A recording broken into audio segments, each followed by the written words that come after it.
That was pretty cool. It was like meant for that. We're having some messages saying some people can't hear the music, so I'm not sure what's going on. Not sure if you can hear the speaking, but wanted to just say you're acknowledged. I'm sorry that you couldn't hear that, but hopefully the rest of us could. If you could hear that song, could you give us a thumbs up in the camera? Okay. Not sure what's going on, but sorry about that. We begin our service today with opening words by Rod Richards. We who gather here in this tender and anxious and confusing time, we have been awash in a sea of information and misinformation and disinformation and this information that we seek is simply so that we may make wise decisions about how we respond and learn how we hold one another when we can't hold one another, and decide how we can be when we can't be together. What is this we face? How best do we respond?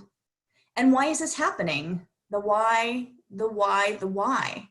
And why do those who suffer so, suffer most, always suffer? Suffer most from what we face. Why? And what can we do for those who are most at risk, most vulnerable, all the time, and now again? And how do we respond? And how do we hold one another when we can't hold one another? And how do we stay together and stick together and worship together when we can't be together? Yet we are. Here we are. We are here together. Please pause for a moment of silence.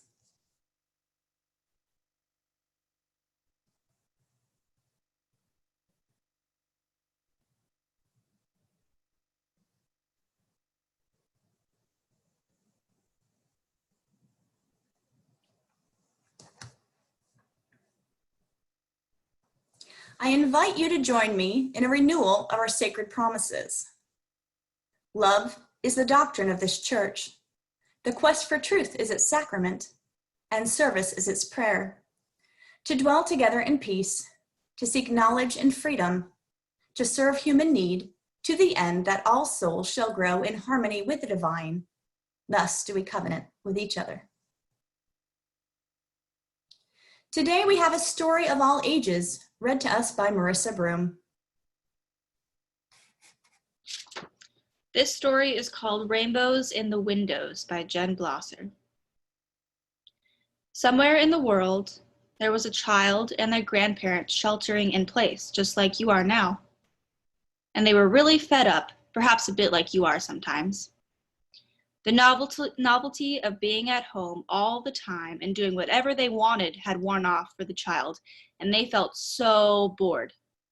For the grandparent, it was less a feeling of boredom weighing them down, but rather a sense of hopelessness. They watched TV for hours, though how many hours remained a mystery. They had stopped keeping track of time, really. The days all blurred together. They felt they had been doing this for so long. And then one day, when the child accidentally sat on the remote after getting some more snacks, and the TV accidentally turned off, there was something new reflected in the black screen of the powered-down TV. The child and the grandparent turned around to look out their front window and find the source of this reflection. In the house across the road from them, there was a piece of paper taped in the window, and on that paper was a colorfully drawn rainbow. Well, this was something new, something unexpected and bright and cheery and new. The child and grandparent turned to one another knowingly, grinning. In a flash, the child retrieved a sheet of paper and crayons and began to draw a rainbow while the grandparent fetched tape. A moment later, they gazed upon their window with pride. Their rainbow shone back across the street, joyfully mirroring their neighbor's rainbow. What happened next was like magic. Every day, more cheerful rainbows appeared in more windows, all up and down the street. The child and their grandparent gleefully drew rainbows for each window in their home, watching their neighbors doing the same. Red, orange, yellow, green, blue, purple, and all manner of other colors burst forth, seeming to shine through the windows, a cacophony of color. But the people didn't stop there. They continued to draw. Rainbows were taped to neighbors' doors, slipped into mailboxes. They were sent to care homes, to beloved elders who couldn't have visitors. Rainbows were left tucked under the windshield wipers of Uber Eats drivers' cars. They were left out for the delivery folks.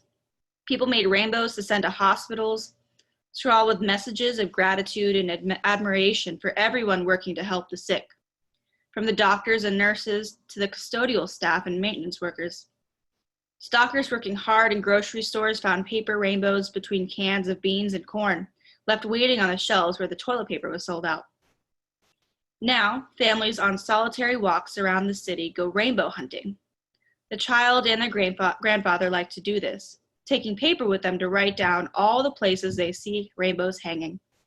The empty school, the corner store, windows of brownstone homes, even hanging from balconies 15 stories up.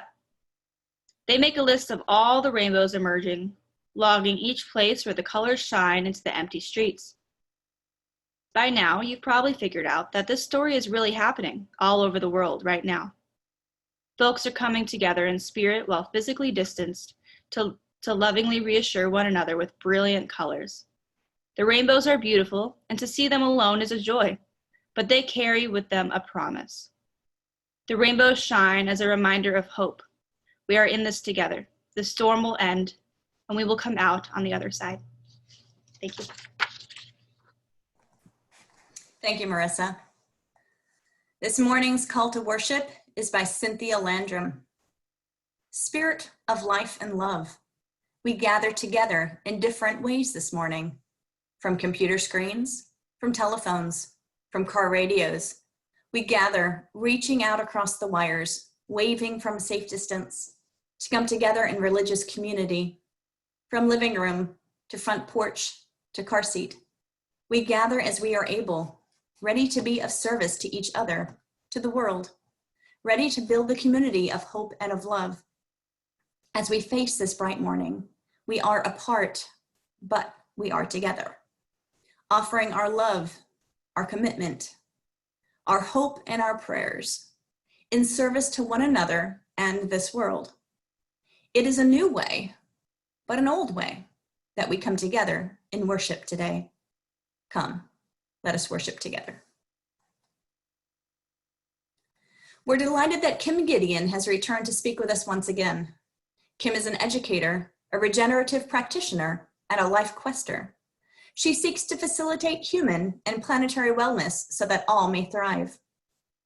Our theme for April is liberation. Kim will help us dive deeper into this topic. Please welcome Kim.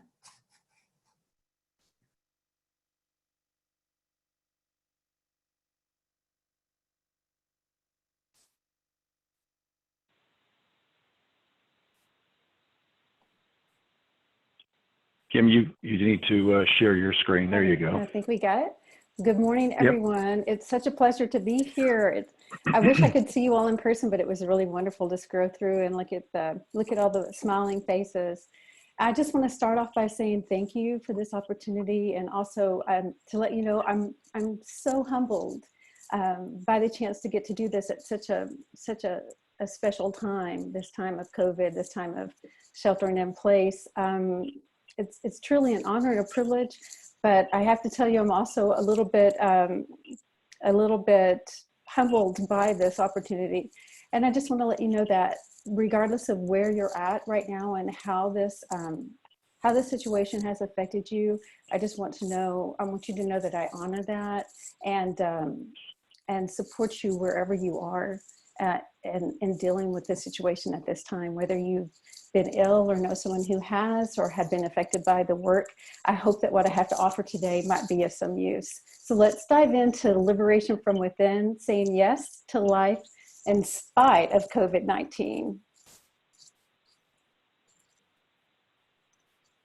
see if I can navigate you guys. Bear with me. Here we go. So Luke, when we were going over and practicing for this presentation on Friday, he shared this poem with me, and I had to stop and insert it in because I feel like it kind of expresses where I'm wanting to go today, and I think it's very appropriate for this time, and it certainly expresses a lot of at least what I'm feeling. It's a poem of hope in the midst of COVID-19, and it's written by Emma Zek, who has done a good bit of work with trauma. So it says, with this open time, you do not have to write the next best-selling novel. You do not have to get in the best shape of your life. You do not have to start that podcast. What you can do instead is observe this pause as an opportunity. The same systems we see crumbling in society are being called to crumble in each of us individually. The systems that taught us we are machines that live to produce and we are disposable if we are not doing so. The systems that taught us monetary gain takes priority over humanity. The systems that create our insecurities and capitalize off of them. What if we became curious with this free time and had no agenda other than to experience being? What if you created art for the sake of creating? What if you allowed yourself to rest and cry and laugh and play and get curious about whatever arises in you? What if our true purpose is in this space? As if Mother Earth is saying, we can no longer carry on this way. The time is now. I am reminding you who you are. Will you remember? I really love this poem. Like I said, I think it speaks so much, at least certainly to what I'm experiencing. I see this time as an opportunity to reflect and an opportunity to notice. And I hope also an opportunity for us to all consider what is truly important and how we want to move forward. So today in this presentation, I'm going to lift up 3 different authors who I've read over the years, who I return to during this time, and who I feel like offer some wisdom that we can consider. But before I do, I want to speak just quickly about a loving reminder about burnout, compassion fatigue, and trauma. And I recognize that if you're looking at this slide, there's a lot of information on the slide, and certainly not something that I'm going to go over. But I just want to point out that many of you might be familiar with burnout, and some of you might be familiar with compassion fatigue, but depending on where you're at, whether you're at home with your kids or you're a first responder, or you're someone who's out in support today, or just staying home and watching the news and feeling a little bit overwhelmed, it is important to be aware of the fact that you could experience compassion fatigue at this time, which can manifest in so many different ways. And also there is such a thing as not only trauma, but secondary trauma. So if you happen to be someone who's working with and serving someone who's experiencing the illness or having to respond or going through some financial issues, there is trauma and there is secondary trauma. And those can show up with all kinds of physical distress and sleep disruption, and your moods can vary. And just know that it's okay to reach out and get help. And there are all kinds of avenues for that. And one of them is showing up for something like this today. So just, I think the main thing is to be aware of how you're processing it, and know that you may be processing it differently than you have other stresses in the past. And it's okay. And it's quite normal for that to happen in times like this. And reach out to someone if you feel like you're having trouble with that. And so that brings me to the first author that I want to lift up to you today, and that is Viktor Frankl. And he was the inspiration. In fact, his book, Yes to Life, in spite of everything, is obviously my inspiration for this presentation today. And I chose it because I've read Man's Search for Meaning. You might be familiar with that book. Viktor Frankl was a psychiatrist, but he was also a survival of a Nazi concentration camp in World War II. And he wrote the book Man's Search for Meaning based on his observations and his work as a result of what he experienced there. he asked the question, and he was seeking to understand how is it that different people cope with stressful situations, and obviously losing your freedom and being a part of a concentration camp is obviously extreme. But he wanted to see how is it that different people respond. And the question is, what can we learn from people who've endured trying times? This is the question I'm asking. And this is why I turn to someone like Viktor Frankl, who can tell us when our freedoms are taken away, how can we respond, and how do people respond? This is actually a phrase from one of the songs that was commissioned by the leader of the Buchenwald camp, concentration camp, that the prisoners were forced to sing. And it says, whatever our future may hold, we still want to say yes to life, because one day the time will come, then we will be free. And many of the prisoners who were forced to sing this song over and over as they toiled during that time did it reluctantly. And then yet there were others who actually took this phrase and they actually used it as a source of inspiration and hope to remind them of the day when they would be free, that they would get past this. I thought that was really something, that they were able to turn these lyrics into something that was inspirational. Viktor Frankl said, everything can be taken from a man but one thing, and I would suggest a woman too, obviously. The last of human freedoms, to choose one's attitude in any given set of circumstances, to choose one's own way. And that was his big takeaway from what he observed, is that we can lose all kinds of things. We can lose our finances, our health even, but we always do have that opportunity to choose how we respond to whatever it is that life is offering us at the time. And I think that we can gain inspiration from understanding that. And for Viktor Frankl, he came down to fulfillment and meaning of life. And he identified 3 specific ways that he found that humans can find fulfillment and meaning of life no matter what's going on. The first one was action, which is creating an art or a labor of love, something that outlasts us and continues to have an impact. And you can think about what you're seeing in the news right now about, and maybe even yourself are participating in all kinds of ways that we can act and find purpose during this time.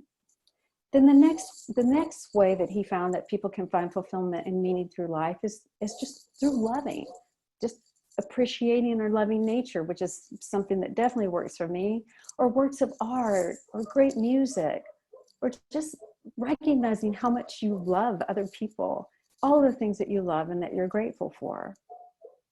And finally, Viktor Frankl also suggested that it is really truly possible to find fulfillment and meaning through suffering. And what I mean by that is how not to become a martyr necessarily, but more suffering, which is how we adapt and react to the unavoidable limits on life's possibilities. Because the truth of the matter is, we all have encountered in the past and will encounter in the future, such as now, limits on our freedoms or on what we're able to take part in. But it's how we adapt and respond to that that makes all the difference in the world. And so when I think about how we react and how we respond through actions or through loving, I think about someone like John Krasinski, who I'm showing an image of here. He is an actor. You may know him from The Office or from, I think, Jack Ryan movies. But he's an actor. But what he's done is he's taken his platform and he's produced something on YouTube called Some Good News, where he basically highlights, I think almost every week, just about almost every week, good things that people are doing, just everyday people like you and me. And then what he does is he enlists some of his celebrity friends to help sort of celebrate them. And if you haven't had an opportunity to check out some of these videos, I think you can find them on YouTube. And if you have access to the presentation, you'll see I put a link in here, but it's Some Good News. And it's produced by John Krasinski. You might have some fun with that. You can check that out.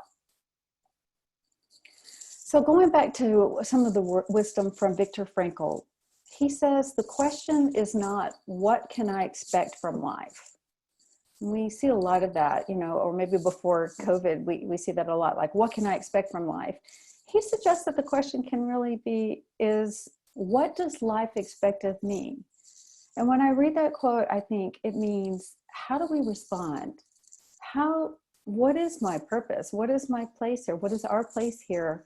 What is life asking of us, of me at this time, specifically at this time? This is a great question to ask, I think.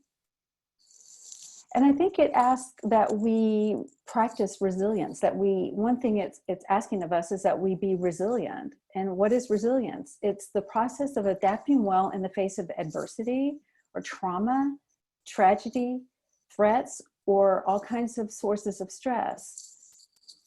And so you might say, well, what are the factors in resilience? What does that look like? Well, it's having caring and supportive relationships similar to what we're engaged in right now. The capacity to make realistic plans and take steps to carry them out. It's a positive way to view yourself, and it's having confidence in your strengths and your abilities. It also includes skills in communication and problem solving, even when we're challenged with social distancing and using technology to do it. And it's the capacity to manage strong feelings and impulses. And notice it doesn't say don't have strong feelings and impulses. It's just the ability to manage them well in a way that's conducive to your health and your well-being. So here are 10 simple ways that you can build more resilience into your life. Making connections. Avoiding seeing the crisis as insurmountable problems. Accepting that change is just a part of living. Moving towards your goals in spite of limitations and things that might get in the way. Taking decisive actions. Looking for opportunities for self-discovery. And nurturing a positive view of yourself. Keeping things in perspective. Maintaining a hopeful outlook. And to me, maybe one of the most important things is taking care of yourself. Because if you take care of yourself, then you're more able to do all these other things. So those are just some quick ideas about resilience and how important they are anytime, but especially in times like this.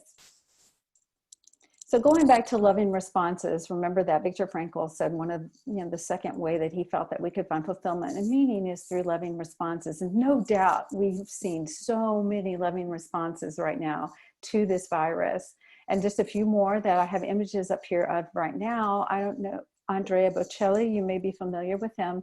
He gave a concert that was, I think, broadcast worldwide and offered up his music for healing and for loving at this time. Then we see just examples of people still getting married, although now they're wearing masks. I don't know how you do that and get married, but yeah, people are going on with life celebrations, such as weddings, births of children.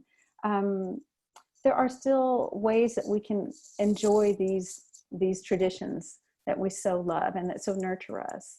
And finally, I have a photo of Dolly Parton sitting in her PJs in her bed. And she has a children's book in her hand, in case you're wondering why I have Dolly Parton here. But you may or may not know that Dolly Parton actually donates thousands and thousands and thousands of books to children in the United States and maybe even abroad too. But she gives away free books to children. All you have to do is sign up your children when they're born, and she's committed to pledging to send books to children. And so she's taken to reading story times to children as a way of giving back and sharing her love. So speaking of love, I come to my second author, and for some of you, you may not know who Leo Buscaglia is. If you're of a certain age like myself and you're around a good bit back, Leo Buscaglia had some specials on PBS in the 80s, but he was also a professor at UCLA. His background's in actual special education, but he actually developed a course you may have heard of, and it was Love 101. He started teaching this course at UCLA, and it became so popular that there was a waiting list, a years-long waiting list to get into this class, and all he did was talk about love and the importance of love. And the reason why I really resonate with Leo Buscaglia is, first of all, he's passionate Italian immigrant, and to watch him is really a trip because he was definitely passionate, and he spoke honestly and clearly about love and about life. And even though it is a little old school, I highly recommend him because I just think he's so refreshing, and his wisdom is still so relevant today. And one of the quotes that I really love of his is this, that I think is appropriate for now. Death is a challenge. It tells us not to waste time. It tells us to grow. It tells us to become. It tells us to tell each other right now that we love each other. It tells us to give ourselves away now. And so when I think about what Leo had to say about loving, I see, again, more examples that people are showing their love, their acts of kindness, love, and compassion. So I have an image here, for those of you who can't see, of an older gentleman, and he's carrying a huge sign, and he has balloons in his hand, and he's standing outside the nursing home where his wife is. And the sign that he has says, "I've loved you for 67 years and still do. Happy anniversary." And that's showing love, even with social distancing. And then we have another image of folks delivering just crates and crates of, if I'm not mistaken, it's first responder materials, and they're obviously donating more items, for the first responders in need. And finally, another image of folks giving away food and supplies to folks who don't have the means to purchase them themselves. So just again, more acts of kindness and compassion.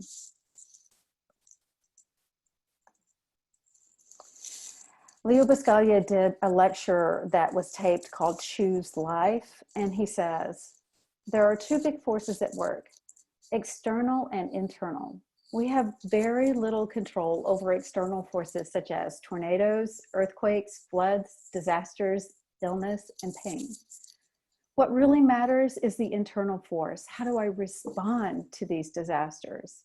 Over that, I have complete control, which again is just another way of saying what Viktor Frankl said. This is where we can choose how we respond. In another place in his book, Living, Loving, and Learning, he says, it's not enough to have lived. We should be determined to live for something. May I suggest that it be creating joy for others, sharing what we have for the betterment of personkind, bringing hope to the lost, and love to the lonely.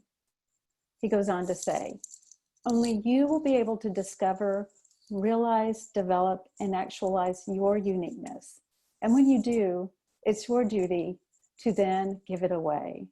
I love this last part of the quote because what it says to me is that it doesn't really matter who we are, where we're at in our stage of life, whether we're young or old, or whether we're working as first responders, or just staying at home and sending good thoughts and prayers for health and well-being. It's up to each of us to decide and to understand what it is, what are our gifts and our strengths, and how can we use them in service to this time.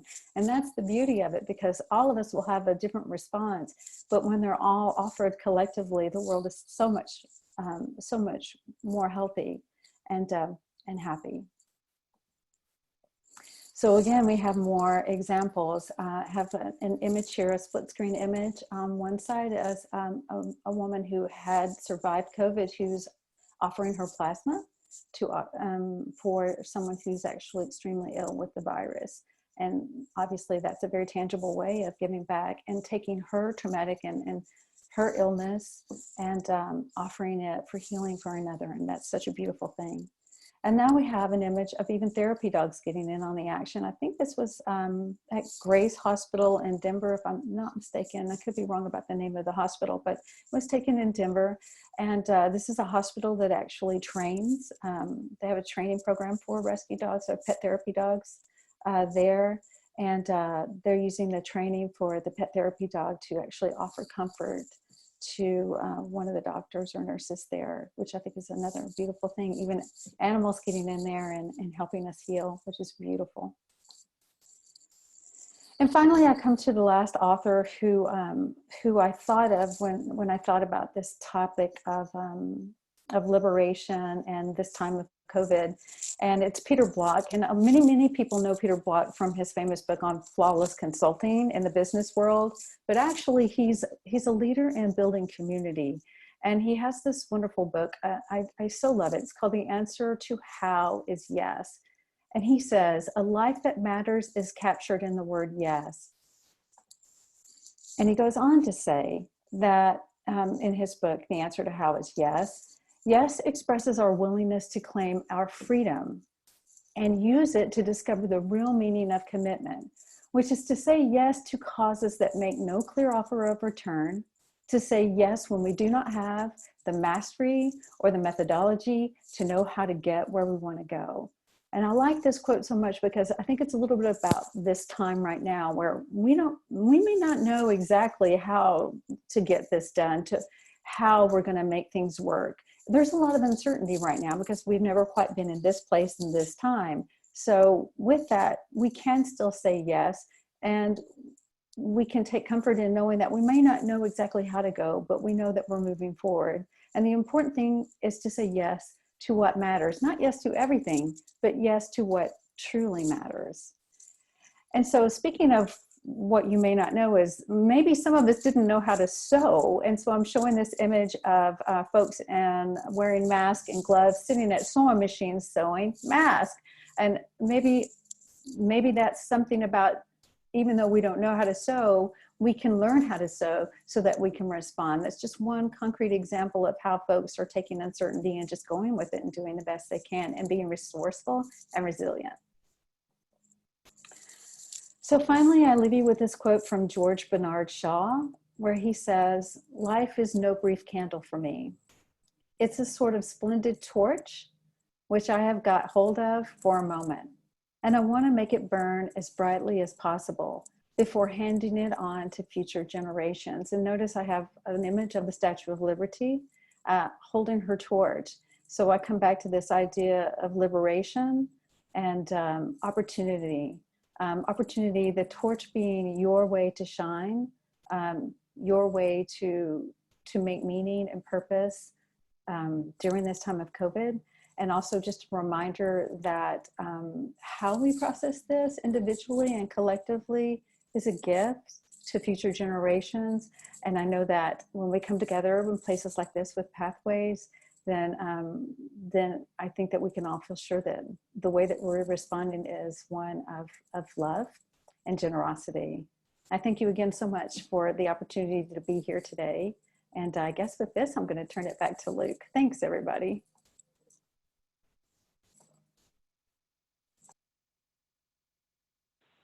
Thanks, Kim. Let me reshare my screen. It's always a pleasure, Kim, to have you speak with us. Thank you. Yes, it's my honor. Thank you.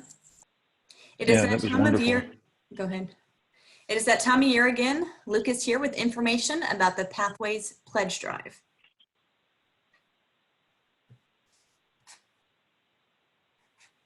Kim, I'm going to unmute you. You're still muted. Okay. Got it. Kimmel, you got to unmute yourself. I can't do it for some reason. My audio. Can There you go. We hear you. We hear you now. Okay. Good morning, my beloved community. I'm speaking now to ask you to make a pledge of financial giving to Pathways for the next fiscal year, which is July 2020 through June 2021. Here's how I see pledging. Pathways annual pledge drive is an opportunity to practice generosity, to practice gratitude, to practice philanthropy. Philanthropy, that's a 50-cent word for sure. Or nowadays, maybe it's a $5 word? I looked it up to be sure I was using this fancy word correctly.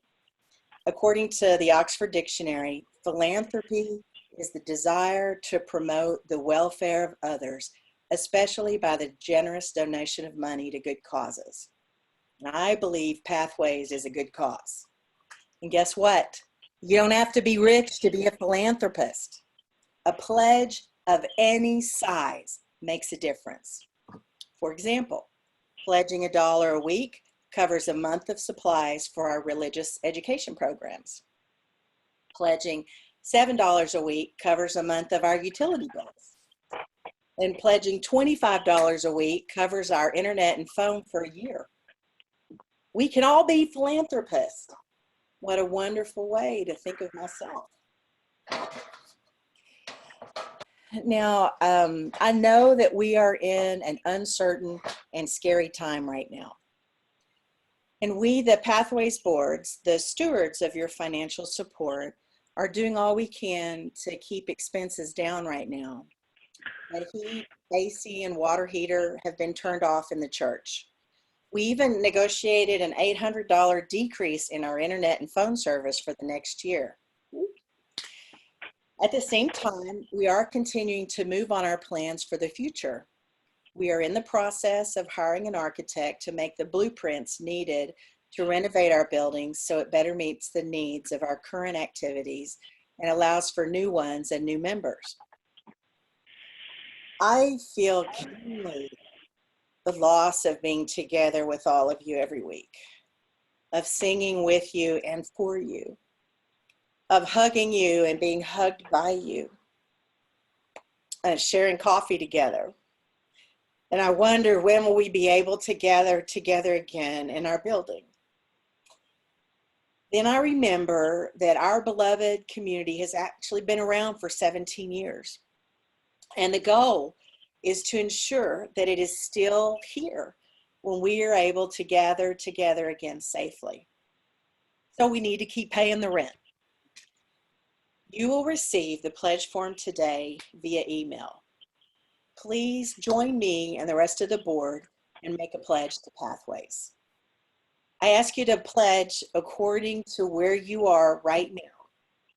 And if in this uncertain time your situation changes, then you can change it or adjust it. Because in 2021, there's a lot to be done. So let's do it together. And please get your pledge in by May 17th.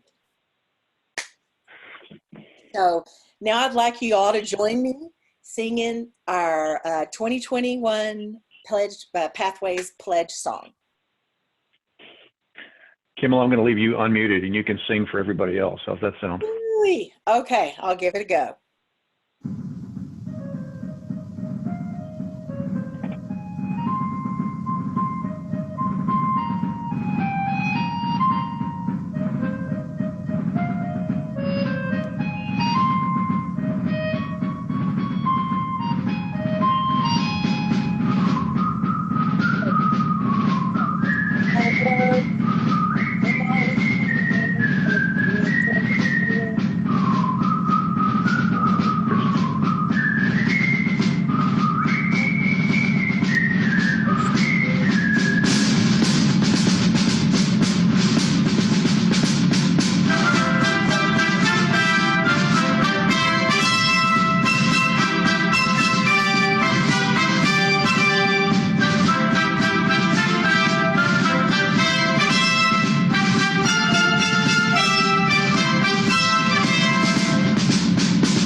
That was amazing. And Luke, who wrote the lyrics to that? That was amazing. You know, our good I'm friend just the- Anonymous.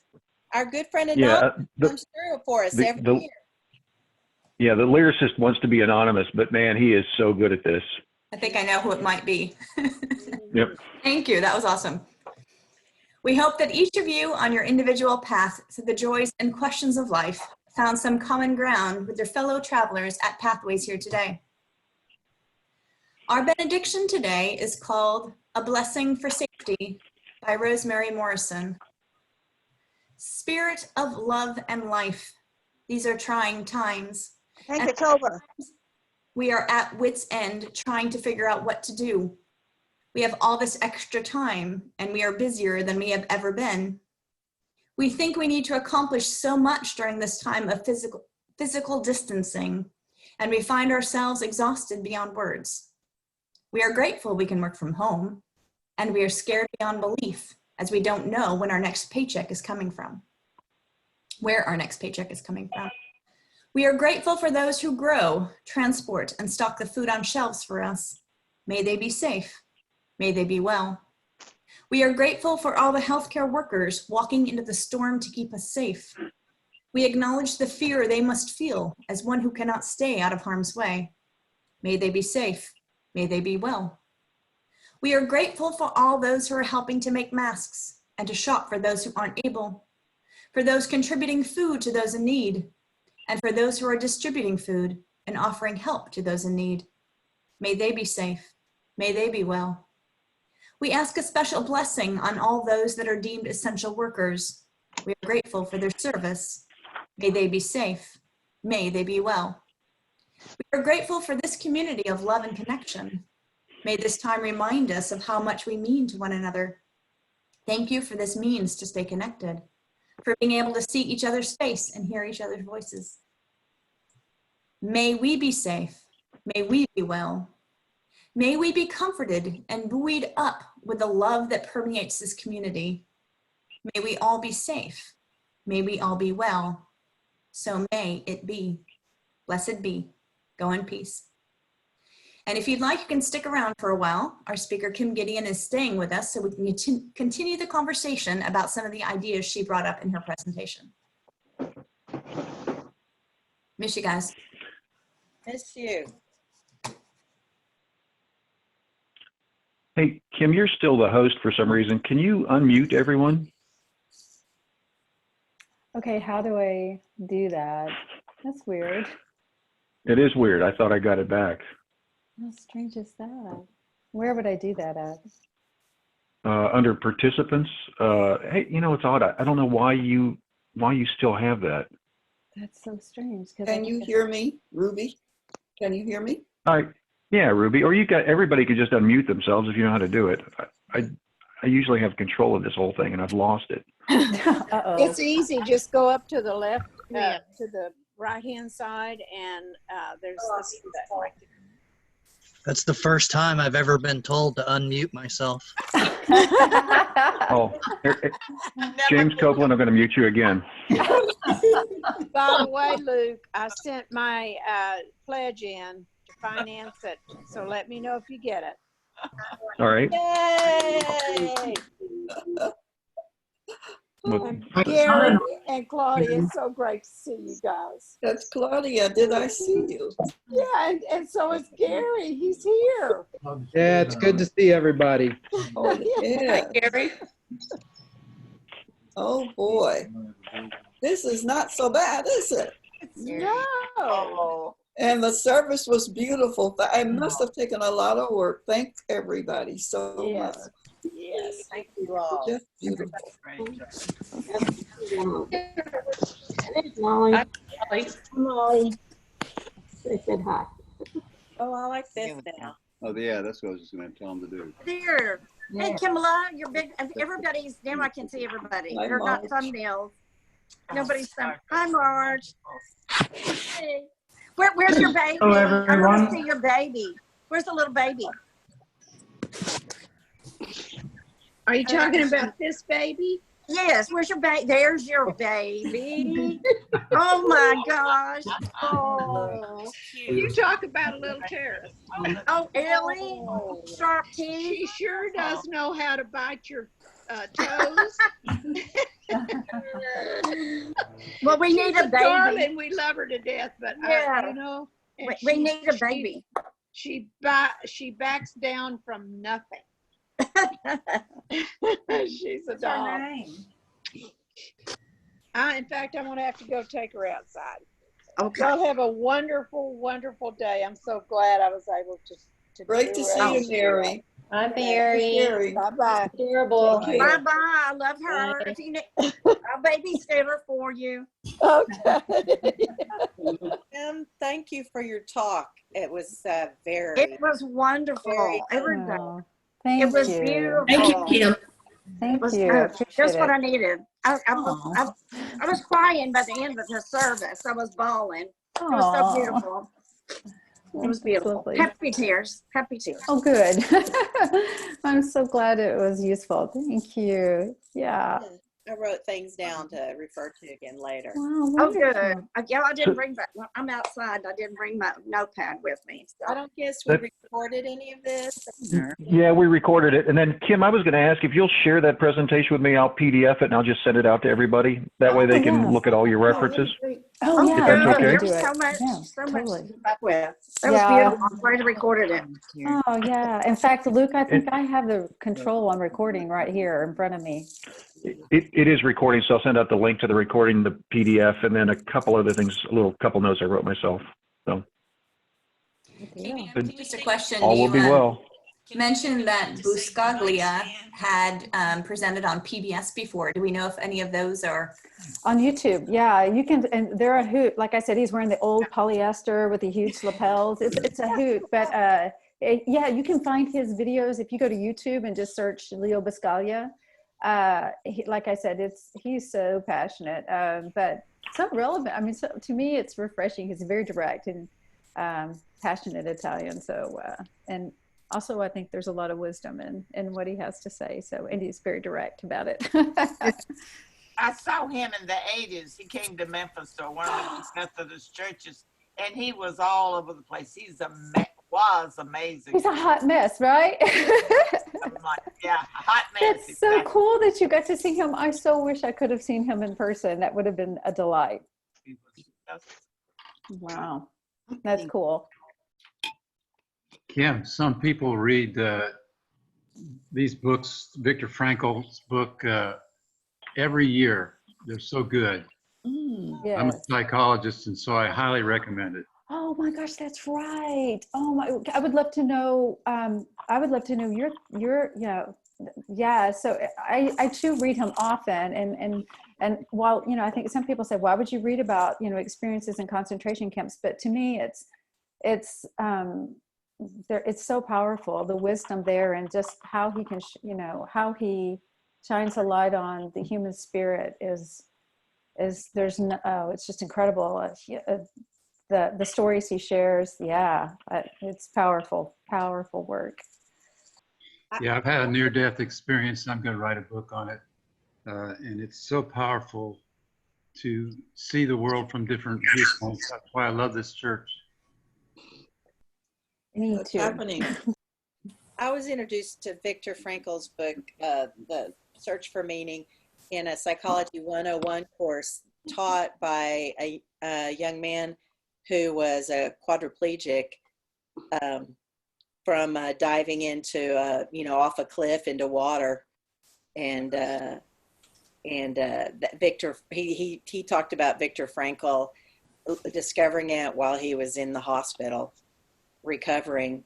He was a baseball player before it happened to him, and how meaningful that book had been for him. Well, I think I have my work as an educator was with immigrants and refugees, and primarily working with refugees. There's something about the human spirit, and the lessons that I've learned from the refugees and immigrants who've come here, and hearing their stories, and then reading stories like Viktor Frankl's. It's just, it just shows you how, in spite of everything, the capacity to go on, to be resilient, but also their ability to embrace life and celebrate and have joy. Just, was so instructive for me and so encouraging that maybe I gravitated toward that work just because I wanted to be near such resilient people and such inspiration. I always felt like I was learning more from them. And the things that people can overcome is amazing, right? It's just amazing. So I know we can get through this, right? Because other folks have gotten through things that are hard. So.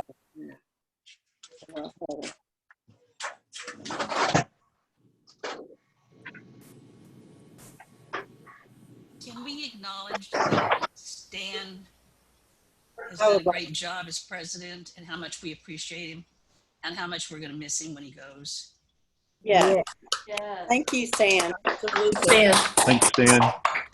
And thanks for everything you've done. Thank you. Thank you. And we do look forward to having you back when you're in this area. By the way, my son and I have been walking our dogs a lot on the parking lot of the big Gateway Church on 114. I noticed increasingly groups of 5 and 6 cars gathered with lawn chairs on the parking lot and people staying the requisite 6 feet distance, but having lunch, visiting, etc. Opportunity to see friendly faces up close again. We have a parking lot. Yes, we do. Big one. If you ever feel like getting out of the house. Good idea. Make an excellent point. Tailgate lunch. Yes. Good idea. At a distance. Or a park. Yeah. Yeah, we had that park not very far away. Clean up everything. That's true. We don't have to go to. Anybody feel like camping out for an afternoon, just let me know. Sounds good. I plan to be here till the 8th of May. And Okay. That's your departure date, May 8th. Yeah. tentatively, Okay. That's We're not gonna very miss far you. away. Not is you could actually go in and use it again. Yeah. May's a good time to travel. There's Marty and Ted. I don't think it'd be wise to turn. Yeah, so where is Jim? It's on the second screen. I mean, if that's Jim. you're not using water. Hey, Hot water. You have to click over to the second screen, Stan. You know, he's with the funny papers on page 2. Oh, that's like beautiful.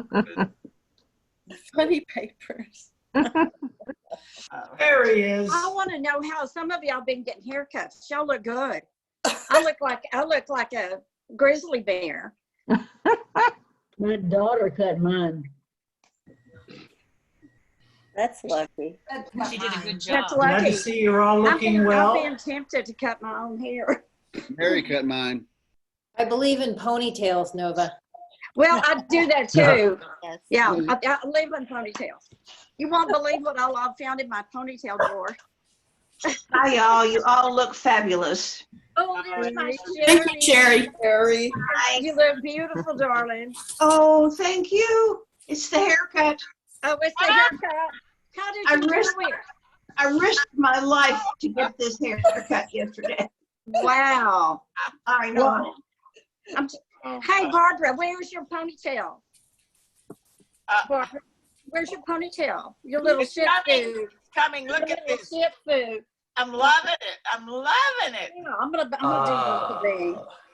Barbara, I missed Probably your the weekend around the 10th of May. What about it? I think they'll have it going for the better part of a week. Stan, I wish we could have it. We'll have to do a Zoom going away party for you.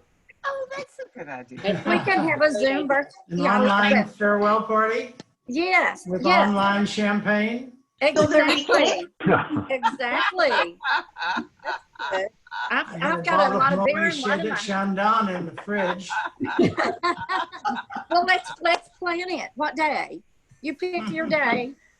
Yeah, actually, Stan had the suggestion, let's meet in the parking lot. Well, we could.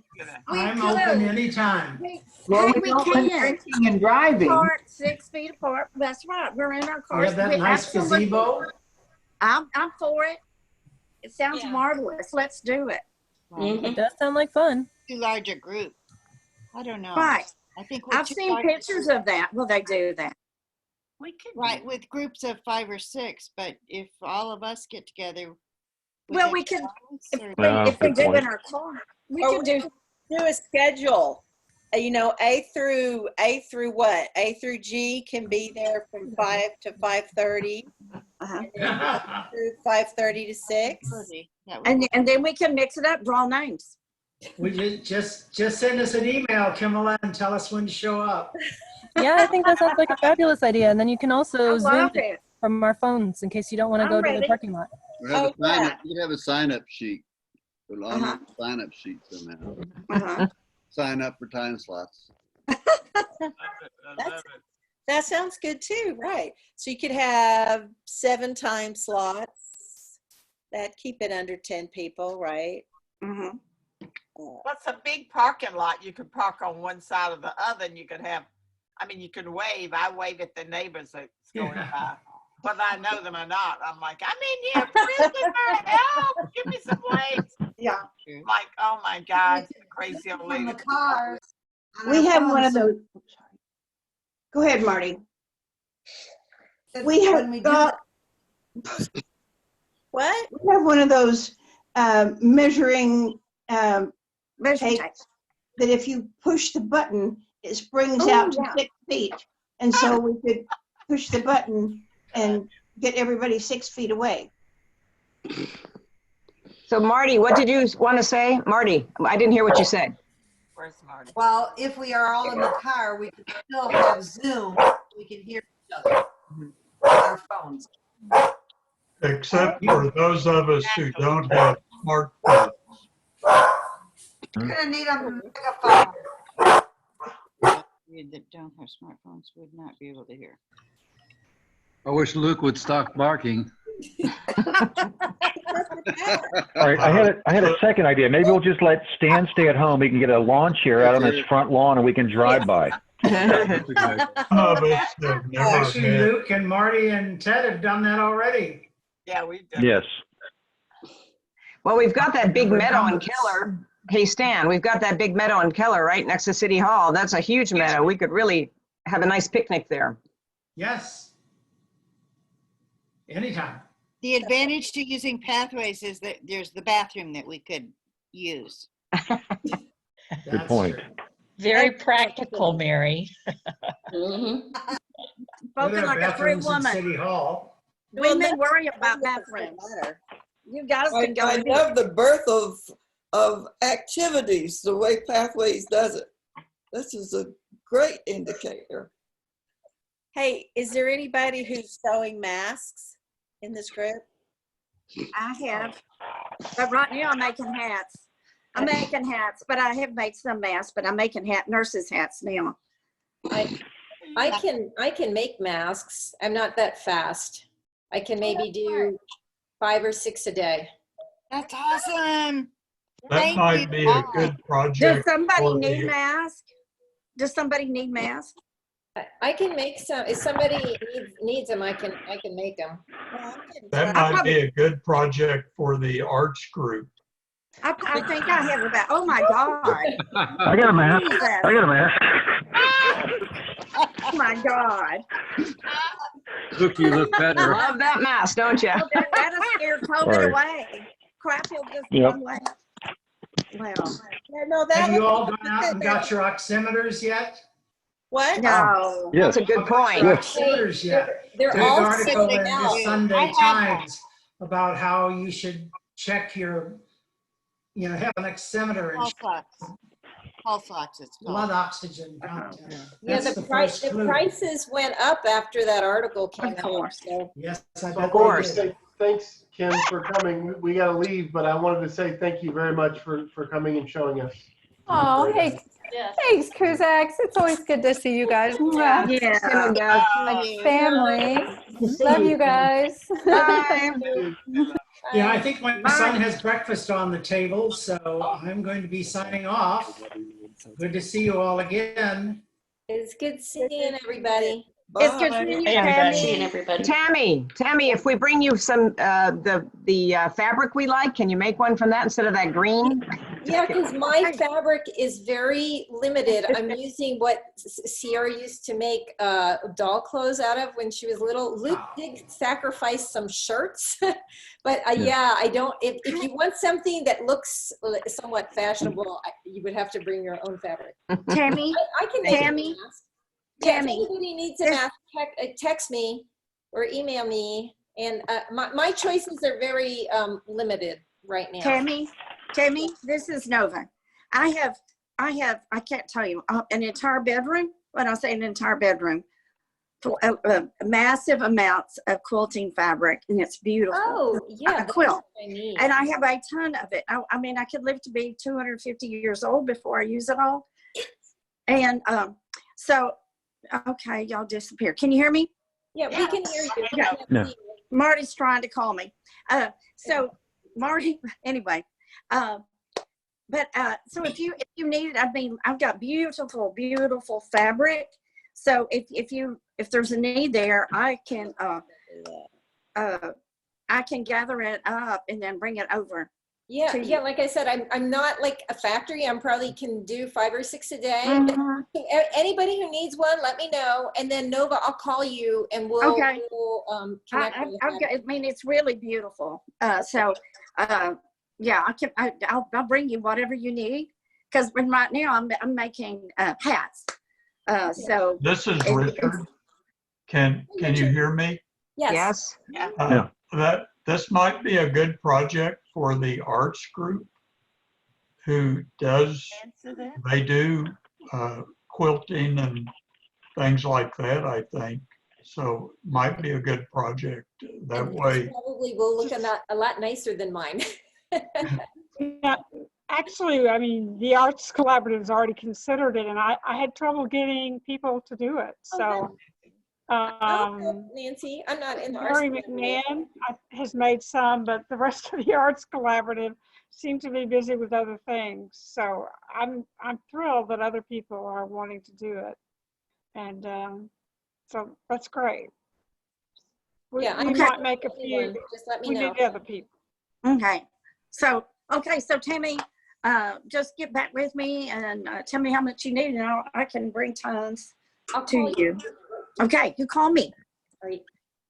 All right, sounds like a great project, guys. So good to see everyone. I'm going to skedaddle. Okay. Hi, Ruby. Hi, Ruby. I don't think we have anything organized again until Love you, Ruby. until Thank the you. 16th. Bye. We have a congregational meeting. I think that's our next organized Zoom event, right? No. Yes, as a congregation, yes. Oh. Yeah, Could not- someone I'm gonna let y'all answer a go. technical question for me? I can see about 16 thumbnails, but that at one time, but that's all. Is there any way to see all of them at once? Whatever fills your screen. There's another page. So there's an arrow to the right to scroll to the Yes. other page. So you have to scroll. You can't see everyone. I guess. Right. Well, a bunch of people left now, so now there's only one page. Yeah, I think Yeah, it makes it's the only screen too small, Richard. You wouldn't be able to see many if you had everybody on the same screen. So it's a certain Depends how big size, I the believe. device is. I just have a hard time telling who's talking. But whoever speaks, their picture shows up on the screen. Yeah, it has a highlighted frame in around yellow. it, When like you I'm see mine. talking, does my picture show up? Yes, yes. Yes. Oh, Depends on your Keep the comment setting. here. Has a frame. Has a If you frame. have it on speaker view, the person who's speaking will pop up Right. in large screen. Yeah, But if you have it tiled, only their face will show up with their. And then it's framed. It's framed as well. It depends Richard. on what device you're using and what settings you have. So there's not a one answer to it. Oh, right. So are you using a tablet, a desktop computer? What are you using, Richard? I'm using a desktop computer. Okay, so if you're using a desktop computer, if you'll scroll your mouse to the top of your screen, you'll see in the upper right-hand corner, it will either say gallery view or speaker view. I have it on speaker view right now, and I Okay, can so click see. that button. Click that button where it says speaker view. I have it on speaker view. I know, click it. Click where it says speaker view. Okay. Does it say gallery view now? Now it'll say gallery view. But if you speak, it'll show your picture. Oh, Yeah, just that's bear what with it me for a says, moment view, right? because it depends on the device and how you. Okay. It's counterintuitive. It'll tell you speaker view when you're looking at it in gallery view, and it will tell you speaker view when you're looking at it in gallery view. So My current hairstyle since January has been bozo style. Look at mine. I'm like, God. I think it makes you look like a professor. The crazy professor. Crazy Right. professor. Yeah, I wasn't going to say that, but yeah. I'm anxious to see what it looks like in like September. You can be doing a ponytail in September. Yeah. Oh, I'm waiting. That's interesting. Hey guys, I'm gonna sign off. I'm gonna go walk with Marty and Ted at the park. Okay. Okay. All right. All right, I love have y'all. fun. Bye, Nova. I miss Love you. you. Bye, That was everybody. wonderful. Hey, y'all. I can't wait to read the note. I'm gonna watch it again, probably several times. Y'all did wonderful. Yeah, Nova, we went for a 6-mile hike yesterday, so I'm taking it easy today. Hey, where'd you go? Eagle Where did you Mountain go? Lake. Eagle Oh, Mountain Lake. really? Oh, There good. too. It's beautiful. Oh, really? Yeah, Annette, Luke. Bye. Yeah, Bye, guys. It was beautiful. it was beautiful.